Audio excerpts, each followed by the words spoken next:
This video jumps around a little bit because I'm doing a lot of stuff. I'm doing wheel bearing, tie rod ends, ball joint, lower control arm, a little bit of brake work. So, you know, watch it, use it for what it's worth, make reference to those other good videos that are out there.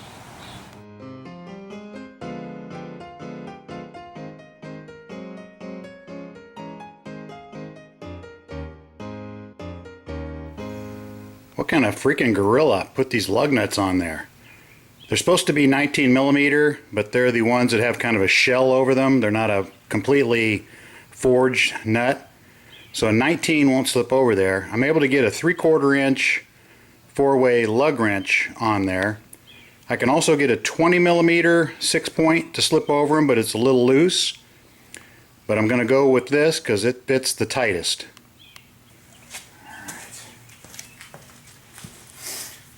Put a little aluminum foil and took a torch to it. We've tried a couple times. This thing is tighter than tight.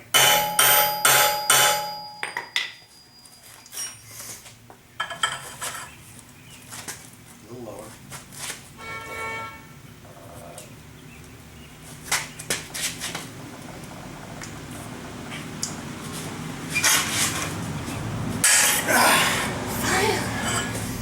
Good gravies. Who would do something like that? That is insane. Good gosh. It's been like a 3/4 inch impact gun, just hammered it. These lug nuts were crazy freaking tight. So this is a standard lug nut, but here the outside shell has come off. So here is one with the shell on there, but that outer shell is pretty easy to distort. I went to the auto parts store and I got these. These are forged. It's all one piece. These are the way to go.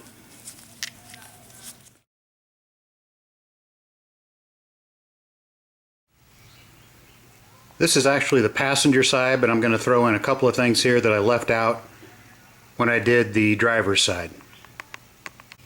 So the first part of this is basically like a brake job. So I just recommend you find a video on how to do a brake job, but basically you're going to remove these two, I think 13mm caliper bolts, and then this caliper will get pry bar up in here, pry this caliper out, support it up here. Once you get that off, then you got to take these two big bolts off that hold this caliper bracket on. Once you get that off, then you start banging around here on your rotor, and hopefully that rotor comes off fairly easy for you, and now you're to the point where you can see the wheel bearing. Today I'm going to be replacing the lower control arms, left and right, and both lower ball joints on a 2010 Dodge Journey.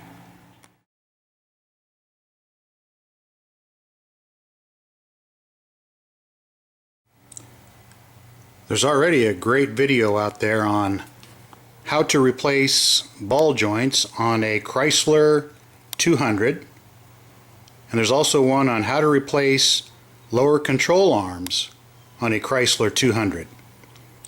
They're both basically the same video, they just trimmed it down to show one ball joints only and one lower control arms only. They do a super great job. In this case, I'm also doing the front wheel bearing, so I've got some extra things off here which allows me to get some better shots at a couple things, so I'll show you that. And then I'll show you the basics and some of the challenges that I've got.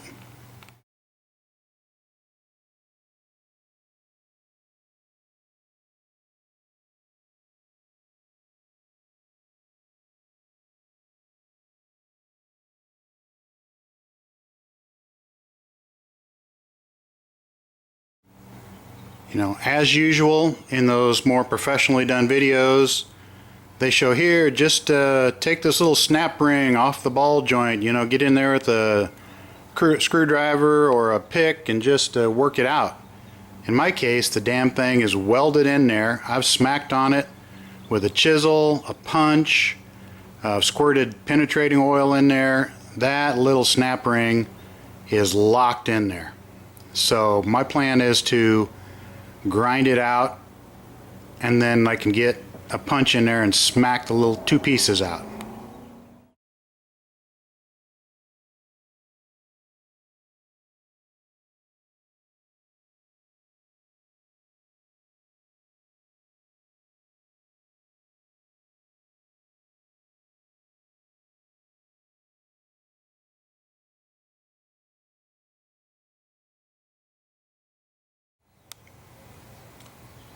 I've also seen several videos out there of replacing the ball joints, and they take this entire yoke completely off. So they take the strut loose from the yoke, the tie rod ends, everything, get this yoke along with the wheel bearing over on a bench somewhere, and they drive the ball joint out and in on a bench, which is great. It just seems like a lot of extra work.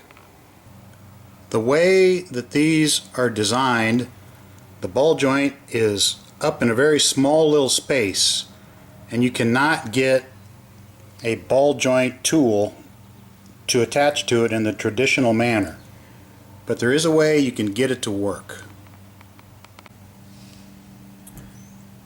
The ball joint is back in this little pocket here in the knuckle. There is a snap ring as a safety to hold that thing in before you can press it out.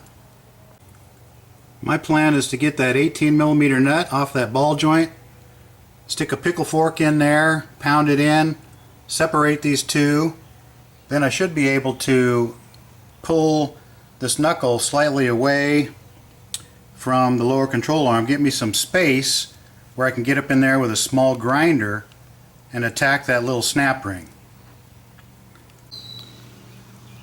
So what's going on up in there is, here's the groove where there's a snap ring.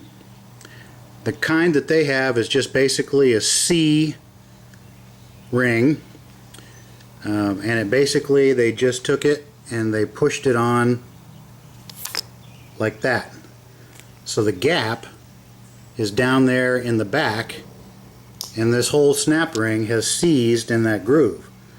You're very limited in the space to get back in here, and there's no way. I've been trying to take a chisel and smack into that little snap ring and get it to spin, but I'm not having any luck. So I'm going to go up in there with my grinder, grind through right here. Once I get into two pieces, I should be able to knock one piece out to the left, one piece out to the right. Now that video out there from TRQ does such a good job of showing you how to get that ball joint off of there. I'm going to skip all the steps except those related to trying to get that rusted retaining snap ring out of there. Banged a pickle fork in there, finally got it loose. Now you can see that ball joint, the top of it there. That snap ring is rust welded in there. So now with this lower control arm out of the way, I'm going to get in there with a grinder and chop that snap ring in half. Okay, I'm pretty sure that I've got that snap ring out of there. You can see through a little crack over here, but appears to be all gone. Okay, on top's a little piece that I chopped out with the grinder, and on the bottom there's the two pieces of snap ring that I pounded out of there once I cut it in half. Well, with this thing just up on jack stands, I don't have room to get that tool underneath there. I've kind of tried to push that up, but that's not working real well. I'm going to replace those tie rod ends anyway, so that's coming off. After that, there's a speed sensor and two big bolts on the struts. This baby's getting an alignment anyway, so I'm thinking two big bolts, a speed sensor, get that tie rod loose. I'm just going to take that whole knuckle out of there. Then I can really see what I'm doing and push that ball joint out on a bench. This isn't really a video about tie rod ends, but usually the hardest part is getting that freaking nut off there. There are some flat spots on there you can grab with a crescent wrench. You get a big wrench on there and you can try and turn that nut. You can do the penetrating oil, you can do the heat, but what I find really helps is to put one big hammer underneath and then I smack it on top with another big hammer, and it seems like just eventually that nut kind of breaks loose from its rust weld right there and starts to turn. Now I undid the cotter pin, took off that 18mm nut, then I usually just give it a smack with a ball peen hammer. Give it a couple smacks right on the side here. Usually that'll loosen it up. Put the nut back on most of the way on, hit it with a hammer and it'll usually come out of there. If not, you can grab the old pickle fork and start to hammer that pickle fork in there. Get it in there tight. Take your hammer and smack on that nut. Hit it on the side there a little bit. Drive the pickle fork farther in. It'll come out. Now what I noticed here, just by my eyeball, is when I take this new one and I set it alongside here, it seems like this new one's about 1/8 of an inch shorter.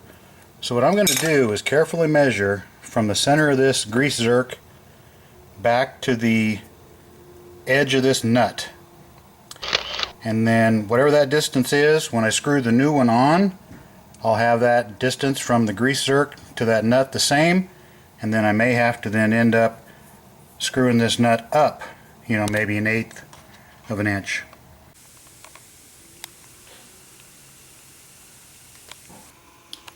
Tight. I rented or loaned this press from a local auto store. You can see it's got more of a ridge right there, and it's a little bit shorter up and down here and a little bit thinner right here. And it will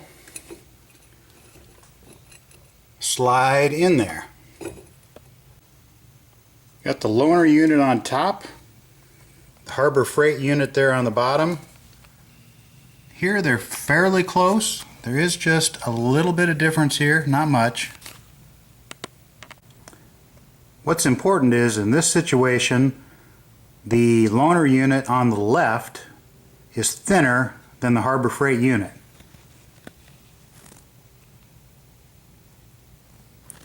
Not by much, but enough that it makes it slip in there.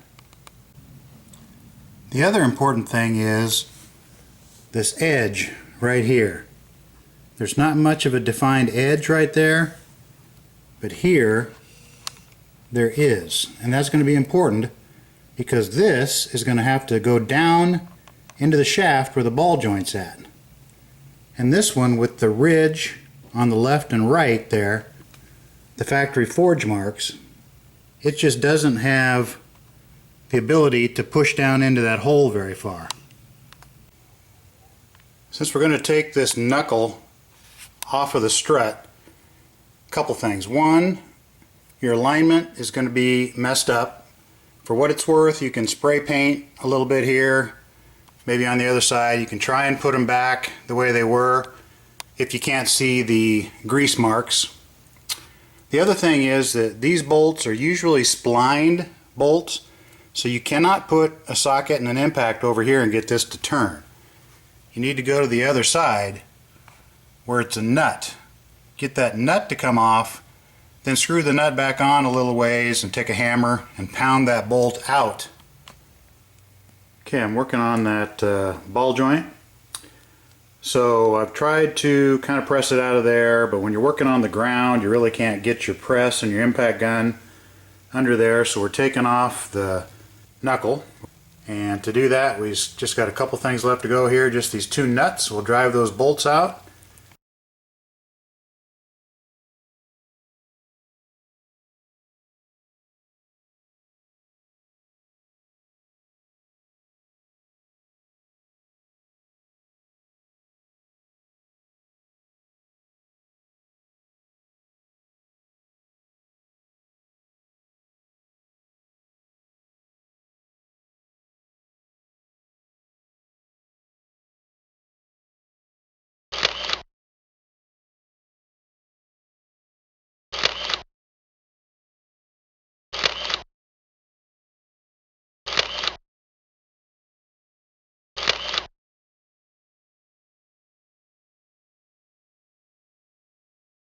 and that baby will be loose in our hand, and we can get it on the ground and hopefully get the press on it.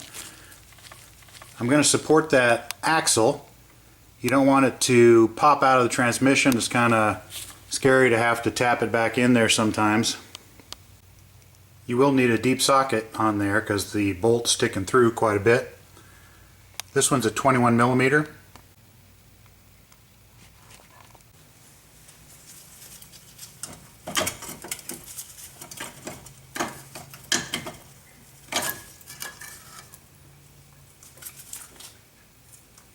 There she is. Now we've got this thing on the ground. We know we've got that snap ring out all the way around there. We're going to hook up our ball joint press, actually using it backwards from the typical way that you do it, but we'll see if she can handle it. Now the biggest thing here is you need to make sure that this pipe slips over.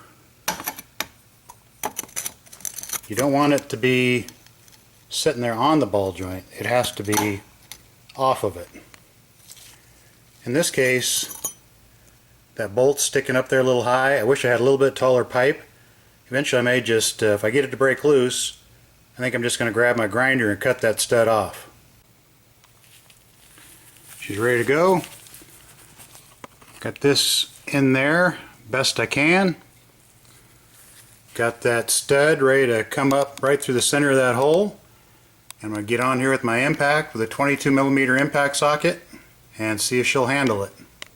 You always want to put a little bit of oil on the threads there and a little dab of oil down in here and right where it's going to rotate in there. Been hammering. I think it moved just a little bit. We'll keep going, see if we can get that up there flush.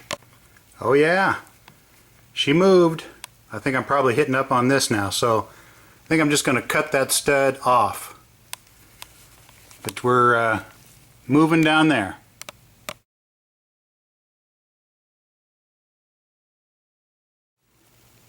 Now with that stud gone, I got plenty of room in there, so we'll just finish her up. It's almost there. I could probably hammer it out with a punch or something, but I got a couple little spacers. You could use some 5/8 inch washers, but I'm just going to put these basically right there, and they're small enough that they'll fit up inside the barrel and they'll keep pushing that thing out. Alright, there she is with those little spacers in there, and that's going to give me some extra room to shove that on up and out. Well, there she is all the way out. So we'll get this inside surface cleaned up, and then we'll see what we're going to do to pull or pound this thing back in there. Now this little attachment came in the kit, so it's long enough that that ball joint can go up inside of it, and it's sized so that when it comes down it's gonna just go over the rubber and push on the metal of that. So basically we'll get her in there like that, and then we'll suck her in there as far as we can. We're gonna have the same problem. We're gonna be able to pull it up flush, and then we're gonna be sticking out a little bit up here, but I think we can just take this and pound it with a hammer, get it on down. Got the setup here, so the ball joint is right there. We're going to push it down in there. Obviously we're not going to be able to push it past the top of the press there, so there'll be a little bit left to go. I've cleaned out that hole and I've added some grease in there, so let's drive her in. Making some progress. I think we can put her in a little farther before it's flush there. I'm actually having a pretty easy time just taking my big old ball peen hammer, got it in the vise here, and just smacking away. I'm making good progress. A few more hits, I think I'll have it. Alright, a few more hits. You can kind of feel it change pitch. You can just tell when it bottoms out. Okay, this ball joint also has a snap ring. It's a slightly different design, so I've got some snap ring pliers here. We'll get that in the groove there, and then eventually we'll screw that grease zerk in, but not right now. We got that snap ring in the groove, get that grease fitting tightened down. Eventually we'll put a few pumps in here. It's a heck of a lot easier to work on these on the bench, or in this case on the freezer in your garage, but in this case I was able to get the snap ring off. When you've got this knuckle completely out of there, I was able to look in the back here and see the back edge of that snap ring. So then I just put a chisel in there and went at it with a hammer, and that popped it up enough that now I can just get under there and we'll pop that out. So if I had two hands and my right hand was working, we just get under here, we'll pop that out. Yeah, these cars from New York, man. This other side is the one I hit with a hammer. It popped up, and I'm trying to pry this out. It won't come out. Well, hell, it's still rust welded down here, so it just doesn't want to come out of there. I kept prying and broke it off down in there, so we'll keep working getting that out. Alright, that worked like a charm. Medium torque, 22 millimeters, what it happens to be for this loaner unit. That came with the kit. That's a piece of pipe that I custom made. I've already pre-cut off the stud of the ball joint, and then I finished up down in here shoving my little spacer rings in there, and that took it the rest of the way out. Get this baby cleaned up. Get this surface up here clean. The shaft area in there. And then we'll put a little grease in there. We'll pound the new one back in.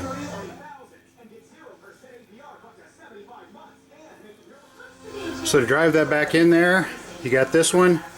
It's tall enough to fit on there. It catches the edge of that, but doesn't hurt the rubber there. So slips over, doesn't hurt the rubber, and then just carefully take a hammer and smash it until you drive it all the way in. Get snap ring pliers out, put that snap ring in.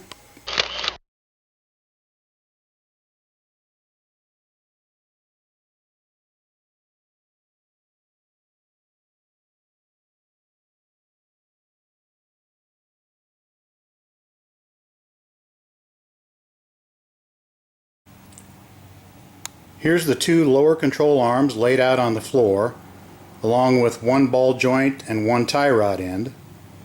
These came as a kit from Detroit Axle.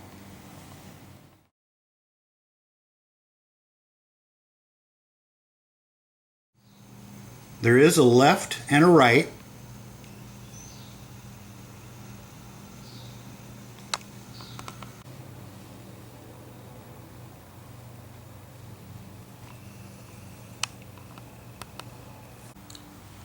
The ball joints and tie rod ends are the same for both sides. I'm over here on the left driver's side of the car. I can see the lower control arm in there. In the back, there's a big bushing right there with a nut on top and a big bolt going through it. Here's the front bushing of that lower control arm, and then it comes out and connects to the ball joint. In the really good video that's out there, they show taking that sway bar link loose up here to gain a little extra room. Right off, I don't see why that's necessary, so I'm going to try and avoid that, as I've had a lot of trouble with these. Yeah, you're supposed to stick an Allen head in the end there and then turn that nut off. Never works that easy. This car is from New York, so it's really rusty. I've already cleaned here where the wheel bearing was at, but it was super rusty in there. Now this big old bolt here was a 21 millimeter. It doesn't quite have enough access to get straight on, so I had to jack the transmission up just a little bit. Got to be careful, put a board under it. Be careful, so it doesn't fall on you. Keep your hands out of tight spaces, but jack the transmission up as much as she'll give you. When she says stop, you got to stop. And once you do that, this bolt, you can just pry it out or whatever you need to do, and then it's a little finessey, but it'll finally just enough room to come out of there. Now this front bolt has a captive nut back in the frame back there. You cannot get to that nut. It's welded to the back of a frame piece. So whatever you do when you put this thing back in, make sure you don't strip it. Got that front bolt out. Started with just a 22 millimeter on an extension. Got it to turn a little bit. As soon as I got it to turn out a little bit, I put the wobbly on there. Got it most of the rest of the way out. And then the very last part of it, you kind of had to fiddle with it because it kind of bangs into the transmission. So that transmission has to be lifted up slightly, and you can just barely get that bolt out of there. Now this bolt in the back of the lower control arm, you're going to put your impact or your wrench on the bottom of that. Up on top there's a nut. You can get to that one, and you'll need a 24 millimeter wrench to keep that nut from spinning. Now this one here is being a little stubborn, so I got it to move. Got really tight, so I drove it back in. Now I'm going to put more penetrating oil on it, brush those threads, go back and forth a few times, should come out.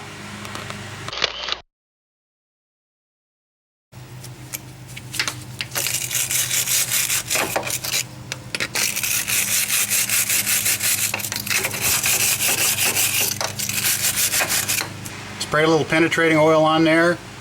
Brush them. Better to go back and forth a few times than blow up a socket or do something crazy. Okay, that one did come out of there. This nut was up on top.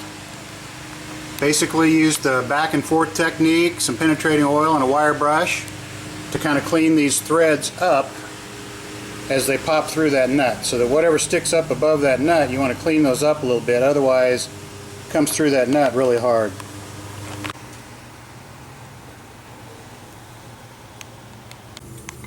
Now that you've got that rear bolt out, the front bolt out up there, and you've got the ball joint loose down here, you should be able to just grab this lower control arm, wiggle it around, and it should come out of those mounts. Okay, could be that the reason why that video shows loosening that, which goes to this sway bar, is that this does seem to kind of bump into it here. If you could get this sway bar to go up, that would come out of there easy. I'm going to keep fiddling around. I tried putting a bottle jack under that sway bar, lifted it up just a little bit, but as far as for getting it out, I can basically get in here with a big pry bar. I'm going to be able to get this thing to pop out of there. Getting it back in, you know, that could be a little more exciting, but basically out, there she is.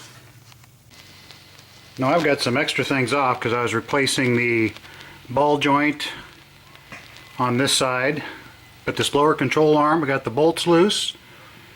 It's pretty loose in there, it doesn't quite want to come out, so I'm going to take a jack, push up on that a little bit. I'm not going to take these sway bar links off because I never have any luck trying to get that off. Always rounds off that Allen and just spins the bolt. If you wanted to, you could cut them off with a cutting tool, go buy some new ones. But I'm still not sure what that really gains you, but hopefully this jack works for me. I got it out of there. It's always a little harder to get the new one in there, but that one is coming out pretty easy now with that jacked up. Looks like it's going to let me leave that front one out, get that back one in there. I'm tapping it in with a dead blow right now. Alright, that one's far enough in there. I'm going to go ahead and let this jack down and then work that front one in. I think for now I'm going to leave that yoke off, switch over to trying to get that lower control arm in there. That'll keep things as clean as possible.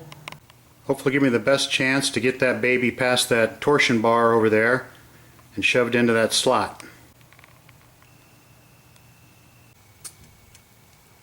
I tried undoing that so I could get this sway bar link to come loose, but as I've experienced in the past, that baby's tighter than crap. The hex is all rusted out. Down at the bottom, there's no flat spot on the inside here, so that nut's just going to spin. So, it's a little precarious, but I put a floor jack and a block of wood, and I was able to move that torsion bar up enough, and then I took my dead blow hammer and banged that baby into place. So I got it into that back spot there. Then I let my jack down, and then I took my dead blow hammer, banged around a little bit, and got this front one in. So now we just need to make sure the bolts are lined up, and then we'll put this one in with a nut. This one we're going to have to jack the transmission up just a little bit again to get it in there and started. Now I'm going to slide under here with my long punch to kind of get that aligned. Got my flashlight, my dead blow hammer, and pry bar, so I'm going to get that hole lined up. Okay, I slid under there, got it lined up. Now I'm going to lube this baby up with a bunch of grease, slide the bolt in from the bottom, get the nut started and slightly snugged. With this one you want to be real careful. You got a captive nut back there that you can't reach, so put it in there. This bolt has some missing threads on the end of it to kind of help you get into the nut, so you should feel it kind of go in about a 1/4 inch, and then kind of lightly push on it and turn it with a wrench gently. Make sure it starts to grab. Okay, we've kind of got this knuckle sitting in there. We've greased up those bolts, put them back in there. You want to take those bolts and pound them all the way in, and then we're going to tighten those nuts over here on the other side. We're going to get that ball joint to go in that lower control arm. This new ball joint is really stiff, but you can put the nut on it, take your dead blow hammer, and you can kind of get it pointed over in that direction, kind of at the angle. Work it in there. Got that ball joint in there. Now I'm going to tighten that nut, get the cotter pin in there. Then we'll work on tightening these big bolts and wheel bearing, and eventually what I'm going to do is I'm going to put a jack under here, and I'm going to raise this up till this arm here is maybe 3 or 4 or 5 inches taller here, and then I'm going to finish tightening the bolt on that bushing. You kind of want to get this, right now it's in the farthest down position, so like you just flew off a big hill or something, so you want to drive this thing up and then tighten that bolt. That'll lock that bushing in kind of a neutral position. This back one doesn't really matter because it's flat. Got that lower control arm jacked up just a little bit. Now I'm going to go ahead and finish tightening that big bolt there in the front. And then I'll go ahead and tighten that one in the back as well. So there's the tie rod end. My new tie rod ends were shorter. That nut right there is like rust welded on there. It just does not want to move. So rather than fight it, since the new ones are shorter, I just went to the hardware store, bought some new nuts. They're a M14 times 1.5, kind of a fine thread. We'll screw that on there and just leave that rust welded one in place. Now with these nuts, you want to bring them down just good and snug, then turn them a little bit more so you can line that cotter pin hole up. This one's kind of odd. The hole's below the castle nut, but you got to be a little careful. Don't over tighten it. Those castle nuts are fine thread and they don't have much meat, so they'll strip pretty easy. So don't go too much farther after they're snug. Got these pads. Well, I got the pins all lubed up. Took the old hardware out, wire brushed in behind the hardware to get all the rust out, greased it, put those 4 new pieces of hardware in there. They do have an orientation to them, and then it's kind of a bear to get the it's kind of a bear to get the pad in there. Basically pushed one side in, then tilted it towards the inside. Keep your finger pushing on that outside tab, and then work this pad in from the inside.